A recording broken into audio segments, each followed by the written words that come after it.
Herzlich willkommen zu Tag 12 meiner Balkan-Rundreise. Die letzte Station ist für einen Tagesausflug Ljubljana, zu Deutsch bei manchen auch als Laibach bekannt. Und das Wetter ist nochmal schön. Ich habe schon den Wetterbericht für Hamburg gesehen mit 11 bis 14 Grad. Da friere ich ja förmlich. Ich stehe hier vor einem Stadtmodell, welches sich am Rande des Plešeren-Platzes befindet. Und hier wird gleich meine Tour starten. Ich werde euch gleich Mariana vorstellen, die mich die nächsten 2 bis 2,5 Stunden begleiten wird. Die Tour wird auf Englisch stattfinden und von daher seid ihr bzw. sind eure Englischkenntnisse ein kleines bisschen gefragt. Das ist hier ein Stadtmodell, das ein bisschen den Innenstadtbereich zeigt, auch ein kleines bisschen Außenbezirke, aber größtenteils wird hier das Stadtzentrum abgebildet. Wir drehen auch mal eine kleine Runde hier zumindest über den Platz, da wo ich jetzt stehe. Das, was ihr im Hintergrund hört, nicht irritieren lassen. Das sind Street-Dance-Künstler, die hier gerade eine Performance machen. Aber davon wollen wir uns gar nicht groß irritieren lassen und aufhalten lassen. Okay, I would like to introduce to you Mariana, and she wants to start with a little bit of historical things about Ljubljana. Yeah, so it's your turn, if you want. Okay, so I would like to say that the story of Ljubljana begins several thousand years ago when the entire area was one big swamp.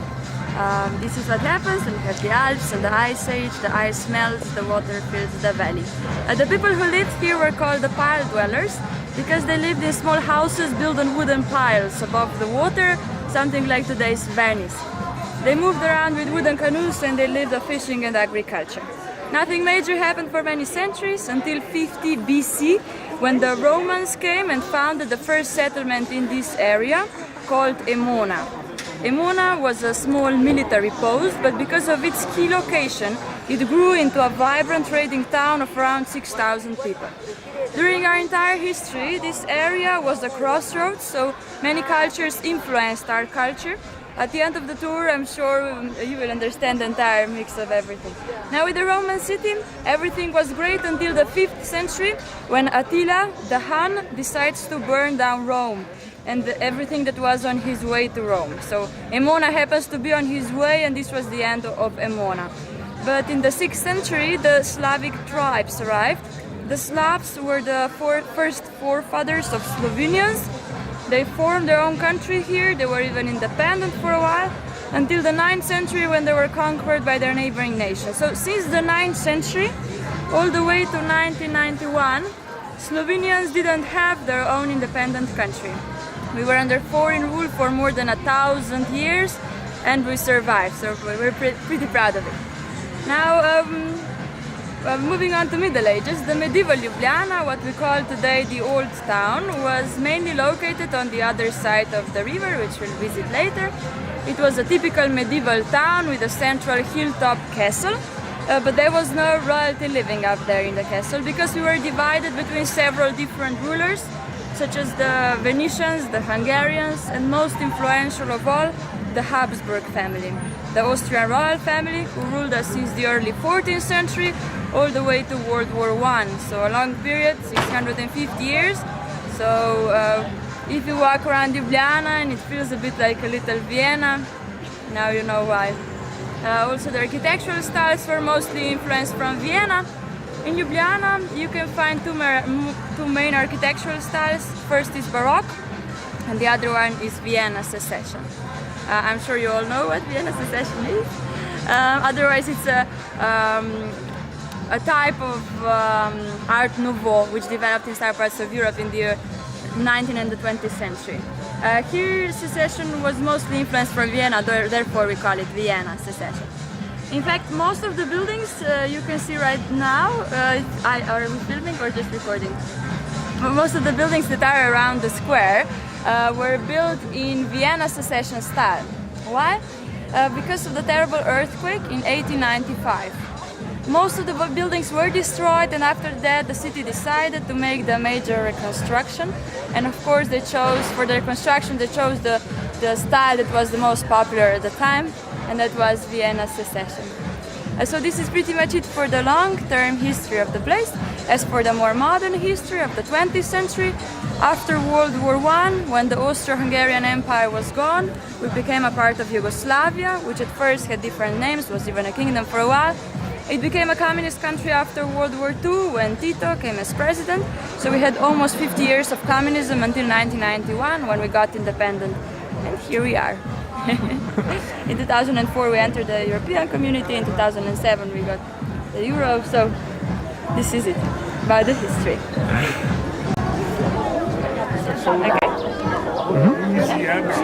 Okay, so we're now standing on Ljubljana's most famous bridge. It's called the Triple Bridge.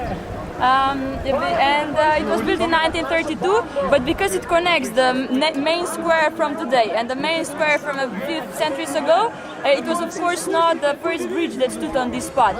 The first bridge was built in the 13th century and it was the main bridge gate into the town. It led directly to town square and town hall.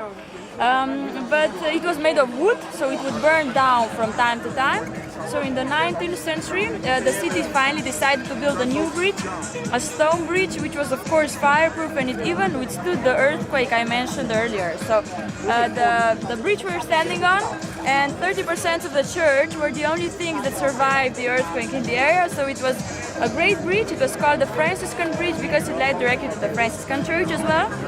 And everything was great until the early 20th century, when the first cars arrived in town.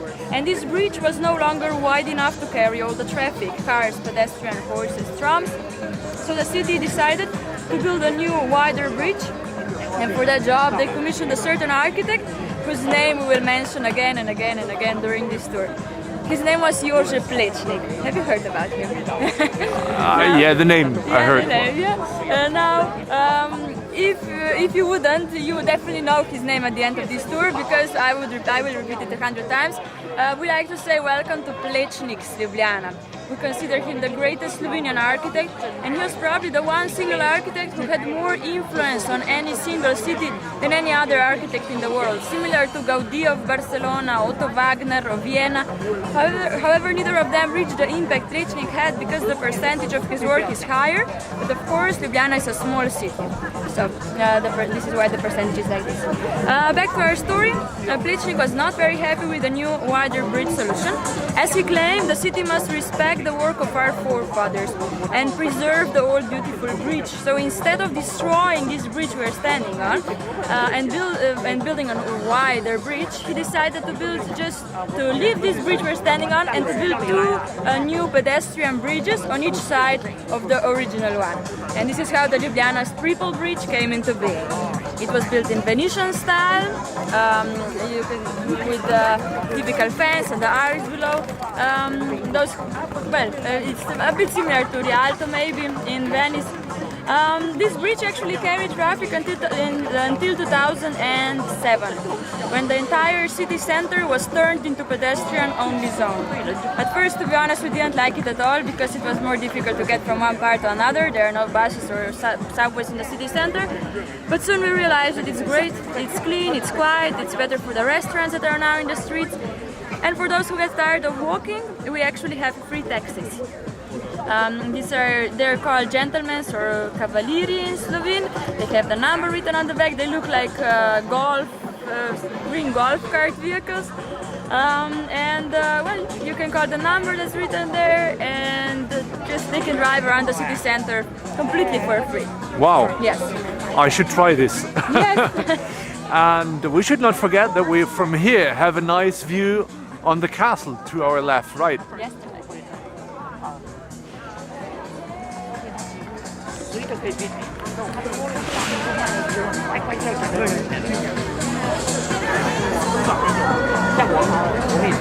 Okay, what will be our next station? Our next stop? Our next stop will be the Butcher's Bridge. Okay, here we go. So, wir stehen auf der zweiten von den drei eben erwähnten Brücken. Und hier geht es mir gar nicht mal darum, euch irgendwelche historischen Details zu präsentieren. Oder vielleicht doch, denn man sagt, dass hier im Jugoslawien quasi die Geschichte des Liebesschlosses begonnen hat. Und wenn wir mal hier runter gucken, dann haben wir hier auch eine ganze Menge an fein säuberlich aufgereihten Liebesschlössern. Und ja, I would like you to repeat the story of this kind of padlocks here on the bridge. So many places like Paris, Rome, Florence, they claim its origin of the padlocks, but the earliest source of the padlock story actually comes from this region, now to be exact from Serbia, but it was the same country for 70 years, so it counts. Now, the story tells of a young Serbian girl whose boyfriend was recruited to the army to Greece, where he met his new lover, a local girl, and stayed there. When the Serbian girlfriend found it out, she got depressed and jumped off the bridge and killed herself. Now, in order to avoid such fate, the other girls in her village started forcing their men to place a padlock on the bridge as an oath of their eternal love.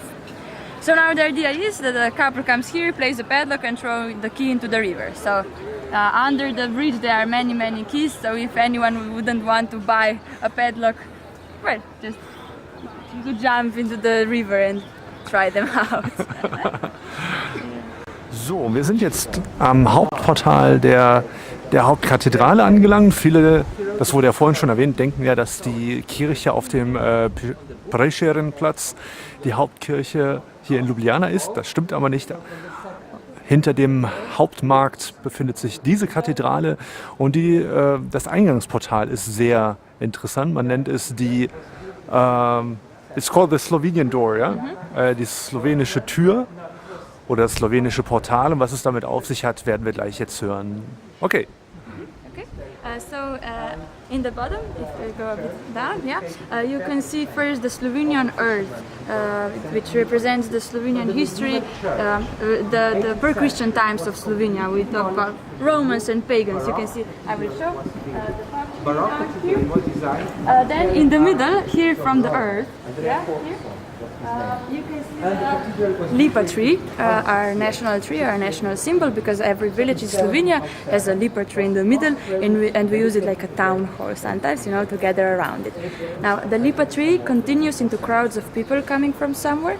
It looks like they're part of the tree. And these are the comings of the Slavs, the Slavic tribes from the 6th century, our first forefathers. Moving on to Middle Ages, we have two groups of horsemen.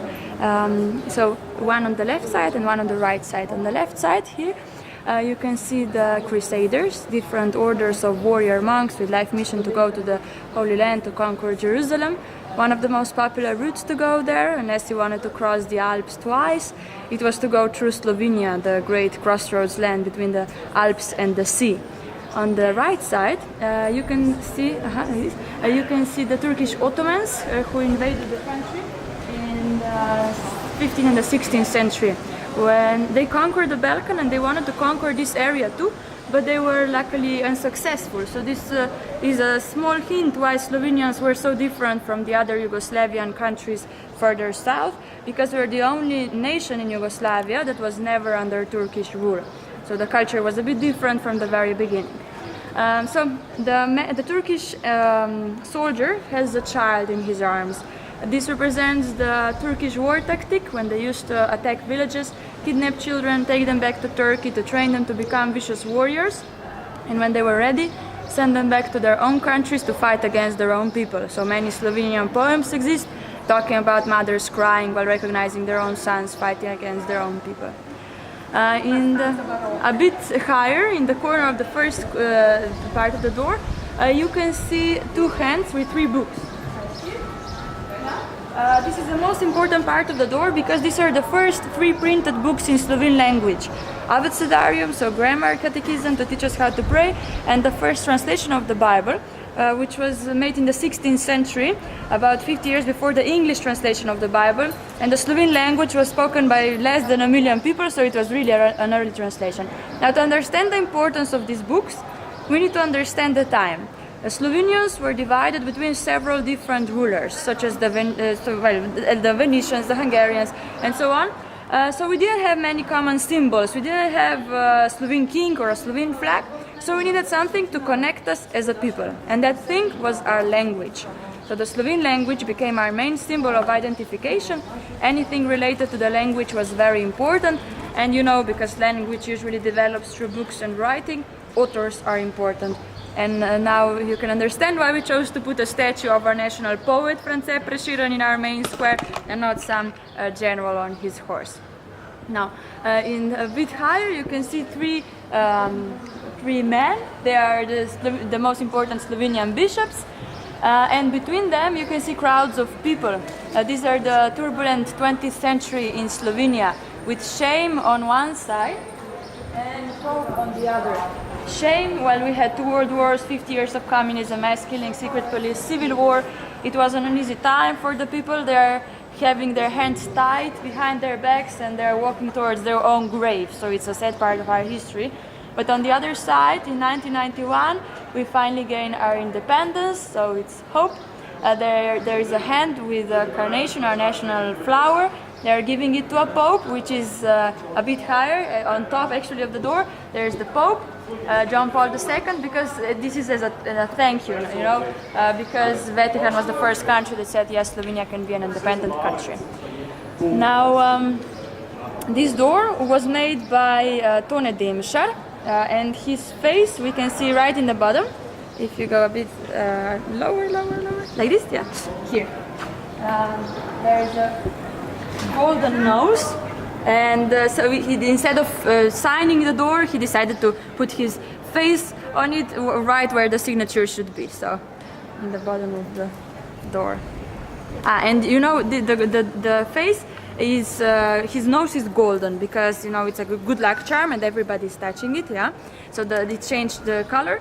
But for him it wasn't good luck, because if an artist puts his own face on his work of art, it brings him bad luck, and he actually died about 4 months after finishing the door. So if you're an artist, don't do that.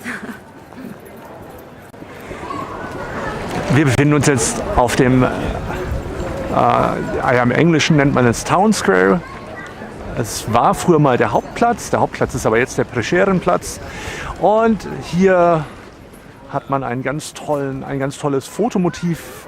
Einmal hier in der Mitte diesen Springbrunnen.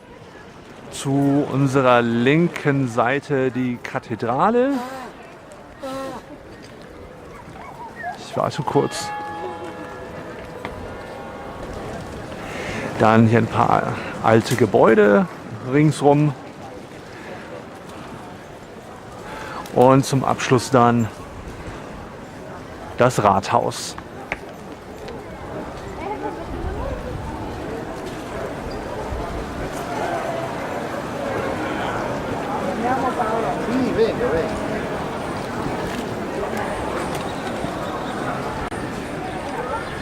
Unsere nächste Zwischenstation machen wir am sogenannten Kongressplatz, dem größten Platz hier in Ljubljana. Na, okay, ich wollte eben abwarten, wo die zwei hinlaufen. Nicht, dass ich die mitten vor der Linse habe, aber hatte ich dann ja doch. So, einmal kurz rum, war ein bisschen schnell, aber es gibt, glaube ich, auch einiges zu diesem Platz zu erzählen. So we are at the Congress Square, and you told me this is the largest square here in Ljubljana. Yes. And well, there is a good reason for that, because it was built for the first big political event that took place in Ljubljana. Maybe you heard about the Congress of Ljubljana, or the Congress of Vienna, of the Holy Alliance. After the defeat of Napoleon, all the great European leaders gathered in Vienna in order to discuss the new borders of Europe. But there was a problem with that Congress, it failed, so they had to move everything to Ljubljana. And it was a huge historical moment for our little Ljubljana, or Laibach as it was known at the time. We were in the middle of nowhere, in the corner of the Austrian Empire, nobody heard about us. And now the eyes of Europe are on this square. It is here where Tsar of Russia, King of Austria, King of Naples and 500 other representatives gathered here in order to discuss the new borders, the new political order of Europe. And they sat together for 2 months, so the distinguished guests needed entertainment. And well, to entertainment they did military parades. And what does that require? A big square. In the middle of the square there was a big Capuchin monastery. They destroyed it, so the square became even bigger. The Congress Square is surrounded by many interesting buildings. First of all is, if you move a bit more to the left, yeah, behind those trees you can see the Ursuline Church. It was built about 100 years before the square itself. It made seem Gothic with those pointy arches, but it's actually an early Baroque building. Now inside you can find the church altar made by Francesco Roba. There's an interesting story about this one, but I'll tell you later. Now if you move a bit more to the left, yes, a bit more, you will see the university building. It was built in the mid-19th century as the governor's palace. Now traditionally the governor used to live in the castle, but when the city constructed the nobleman neighborhood, the party started, they no longer wanted to live up there, and the Turkish invasions were already over, so they decided to move down to the city center. But only after 70 years this building became our first university in 1919. Now you may think that's not too old, especially compared to many older universities in Europe.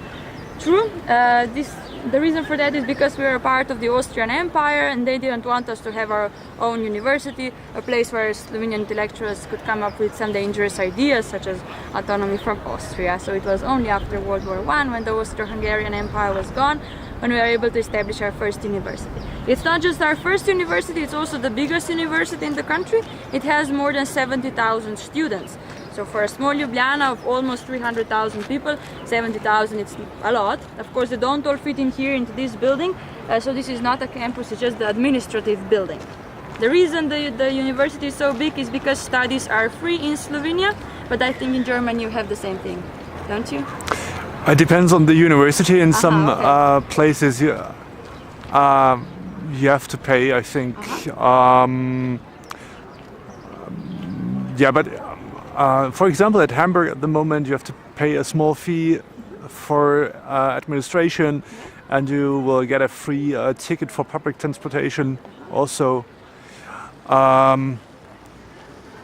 Yeah. So if you move a bit more to the left, you will see the Philharmonic, the Yellow Philharmonic building. The institution itself was founded in 1701, like it's written on the building, making it one of the earliest music institutions in Europe. Many famous composers were its member, like Haydn, etc.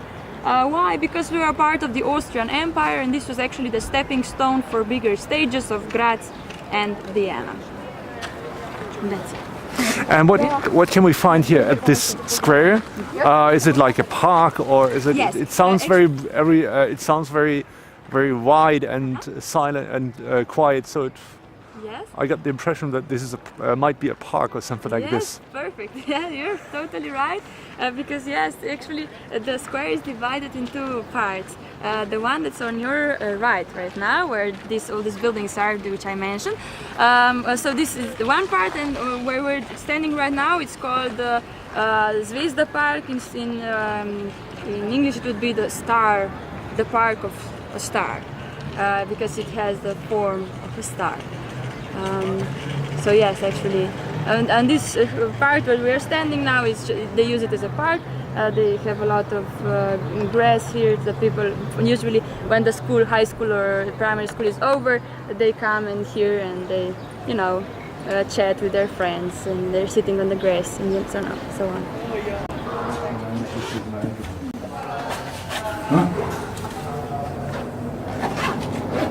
Ja, masz od MN20 podłoże,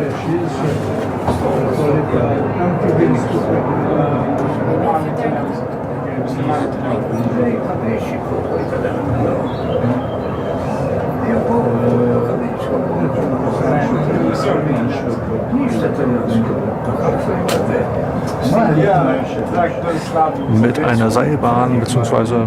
einem Aufzug geht es jetzt auf zum Schloss.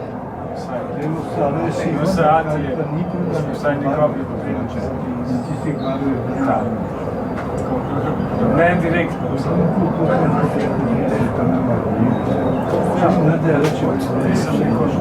Ja, het is een beetje een ismeteer.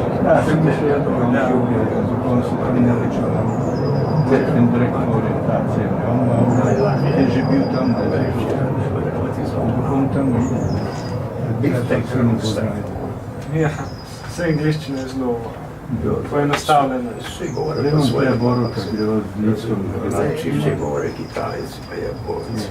Izhod je na levi strani, Mit der Seilbahn sind wir hoch zum Schloss gefahren. Wir befinden uns gerade vor dem Eingang zum Schloss und auch zum Schloss gibt es ein paar interessante historische Details zu erzählen. So this is the third medieval castle that stood on this spot. It was built in the 15th century when the Turkish invasion started in 1415. This area was very unprotected because 90% of the Slovenian populations were just poor farmers. They didn't have the knowledge and the money to fight back the Turkish invaders. And the Turkish invasions were the most traumatic experience in our Slovene history. Because they didn't fight in the open battlefields, they actually had frequent, very strong attacks. They came, for example, every 6 months with an army of 20,000 soldiers. They attacked an area, they stole everything, burned down all the villages, and kidnapped kids. So, and well, as I said, we didn't have the knowledge or the money to fight back. So after 150 years, when we were completely on our own, trying to protect ourselves as we knew, the Austrian Empire, they started helping us, and an emperor, Frederick III of the Habsburg family, he decided to renovate this castle. Before the castle was really small, and so he built this castle we can see today. And this was actually the defense center for the Turkish invasions in this area. It was very important to protect this area because the goal of the Turkish Empire was to conquer Vienna. And at the time, the borders of the Turkish Ottoman Empire was actually only 200 kilometers from Ljubljana. So this is why it was really important to have a strong defense center right here. And they indeed did a very good job because this castle, none of the invaders or the major earthquakes were able to destroy the castle. But of course, who could possibly win the battle against 8 meters thick walls? So yes, if you look down, you can see the moat. Usually the medieval castles have, of course, a moat that's filled with water, but here in the castle here, there is no running water. This is why the moat was empty, but they actually planted bush and they put weapons inside. So if the attackers would attack during the night, they would be killed by their own weight, because they didn't see, the danger inside. The entrance was actually, if you go a bit more, that's the entrance from today, the modern entrance, but the original one is, you're looking at it actually, from the tower you can see right now. Under the entrance you can actually see 2 concrete blocks, which were the supporters of the wooden bridge, which could be closed and opened every day. So as you can see, the entrance was really high. This is because today, when this entrance was used, there was a huge hill over there, and you could enter from the hill. Today they just took it away while they renovated the castle for the last time, and that was in the past century. Now, usually in medieval castles, you can find a lot of property, a lot of paintings and furniture and so on. And in this castle, no, because the castle was no royal family actually ever lived here. It was the property of the Habsburg monarch, but it was only the residence. If, for example, the emperor came to Ljubljana, he would spend the night here, and that's it. Otherwise, the provincial governor lived here with his family, but every 10, 15 years, the provincial governor went to another castle, and the new family came here, so no one considered this castle as home. This is why the empty halls are now used for museums, temporary exhibitions, restaurants, wedding halls, etc.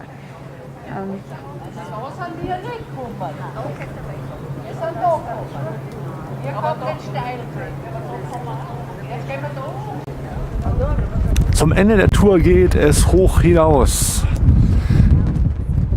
Wir sind immer noch am Schloss und sind nochmal einen kleinen Aussichtsturm hochgestiegen.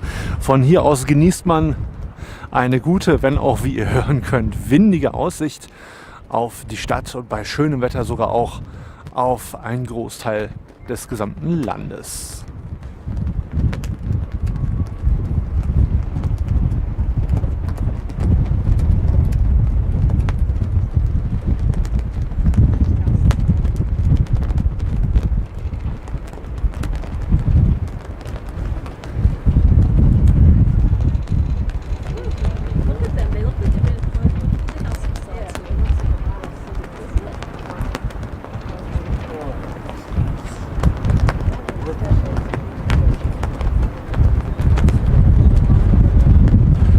So, ich wage jetzt den Abstieg und mal schauen, was mich dann noch so erwartet für den Rest des Tages.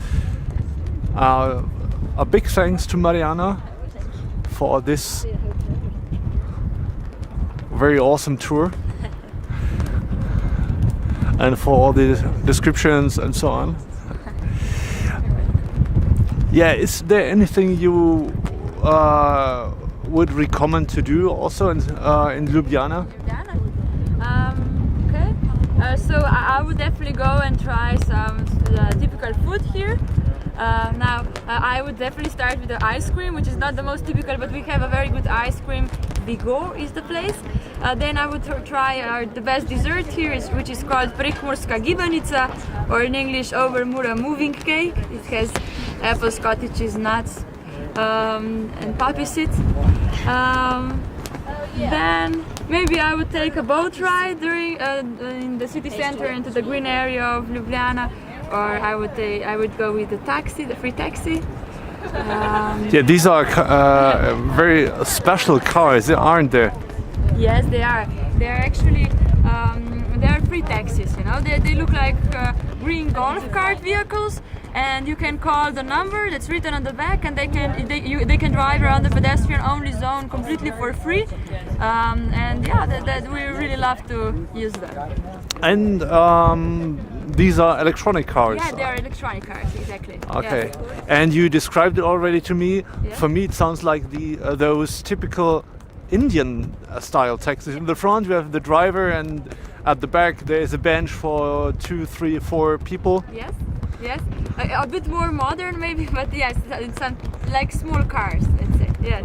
And are they open or are they closed? Yeah, during the winter they are closed, and during the summer they're open. So right now that's spring, we can find both, the open, the closed ones. Okay, I think I will take a ride with those taxis because this is really something special. Also, ich fahre jetzt, beziehungsweise gehe jetzt runter, fahre mit der Seilbahn wieder nach unten und besorge mir dann erstmal ein Taxi. Also dann, bis gleich. Auf geht's, ich habe ein Taxi gefunden und es geht auf einen kleinen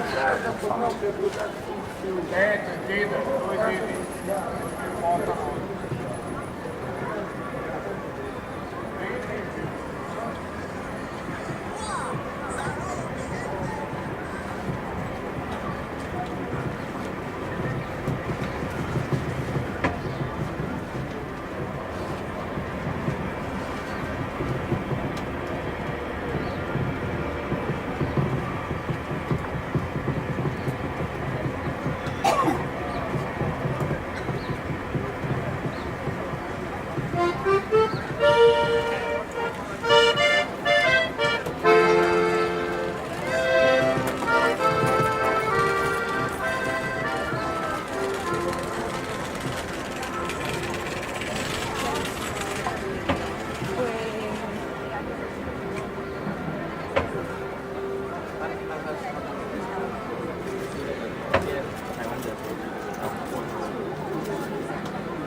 A ne, lo sapevo che lo všechno tak jak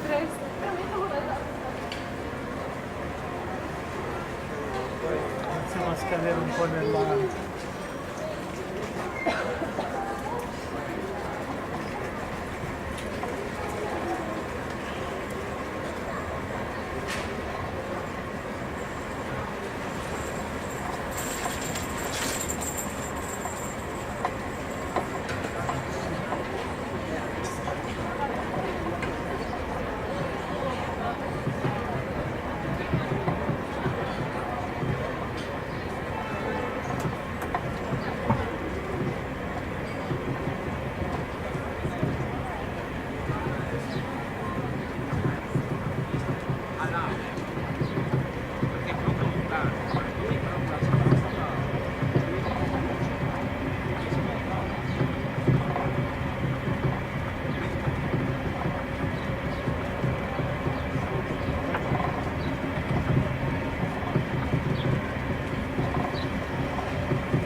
Krasno, hvala lepa.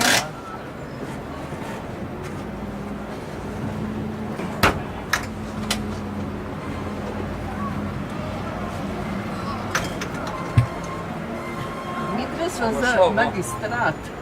Kak da ste, da? Mi gremo za magistrat.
Ne, glej, smo se eni.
Obrnete.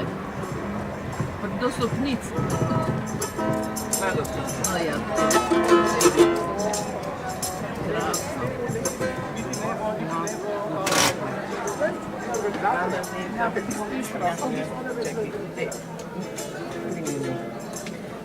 Gospod Nasideni. Svidenje.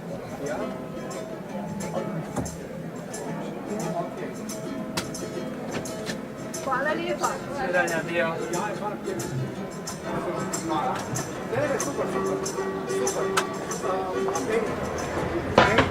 Sad neki, smo bili gledali, da to ne zavrnimo.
Ma non possiamo.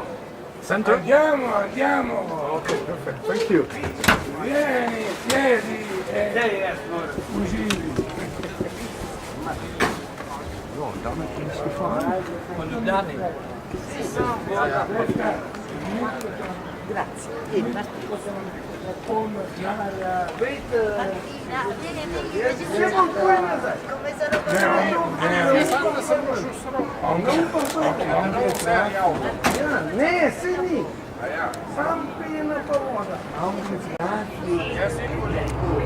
So, meine Lieben, ich befinde mich gerade in einem Bus, der mich aus einer sehr großen Shoppingmeile wieder rausbringt. BTC nennt sich das Ganze und soll wohl die größte Shoppingmeile in Osteuropa sein. Und in der Tat hat man hier auf ca. 1 Quadratkilometer einiges an Geschäften und kleineren Shops und alles eigentlich, was das Herz begehrt. Vielleicht sieht man ein bisschen was durchs Fenster, ich weiß es ja nicht.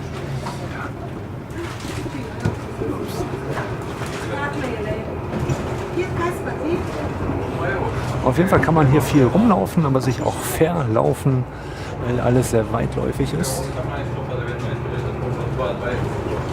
Und nach einem kurzen Abstecher bin ich wieder auf dem Rückweg in die Stadt.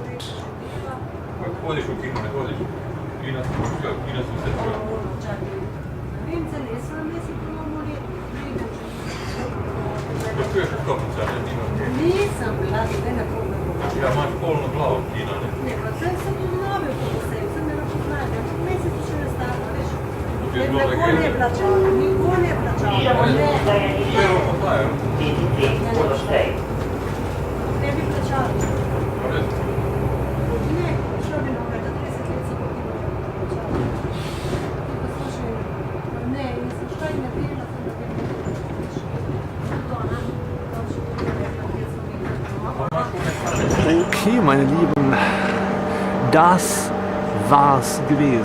Das war meine 12-tägige Reise einmal quasi quer durch den Balkan. Für alle, die das quasi auf YouTube mitverfolgt haben, vielen Dank fürs Anschauen. Ich hoffe, ihr konntet einen kleinen Einblick bekommen. Natürlich konnte ich nicht alles filmen. Einen ausführlichen Reisebericht findet sich in meinem Blog, welcher in meinem Kanal, in der Kanalbeschreibung verlinkt ist. Ich sitze jetzt hier am Bahnhof von Ljubljana und warte auf meinen Nachtzug, der mich dann erstmal nach München bringt. Von da aus geht es dann zurück nach Hamburg. Ich habe noch gut 1,5 Stunden Zeit, aber ich dachte mir, sicher ist sicher, bevor hier am Bahnhof keiner mehr rumläuft und mir helfen kann, irgendwie A, mein Gepäck zu bekommen und B, aufs richtige Gleis zu kommen, habe ich mich nach dem Essen direkt aufgemacht und bin jetzt einfach schon hier. Ich kann noch ein bisschen frische Luft schnappen und dann geht es um 11:55 dann los. Der Zug wird ein bisschen früher einfahren. Wunderbar, kann man sich wenigstens in Ruhe den Platz suchen. Und dann kann es auch leider schon wieder zurückgehen. Es war eine richtig tolle Reise mit vielen neuen Eindrücken, vielen interessanten Menschen, die ich getroffen habe, viel Neues erfahren, viel erlebt und genau das, was für mich persönlich als blinder Alleinreisender eine Reise auch ausmacht. Und ich bin gespannt. Meine To-Visit-Liste ist eigentlich lang, wo es das nächste Mal hingeht. Und dann werde ich das auch wieder mit Kamera quasi begleiten. Also dann, ich sage einfach mal Tschüss und bis zur nächsten Reise.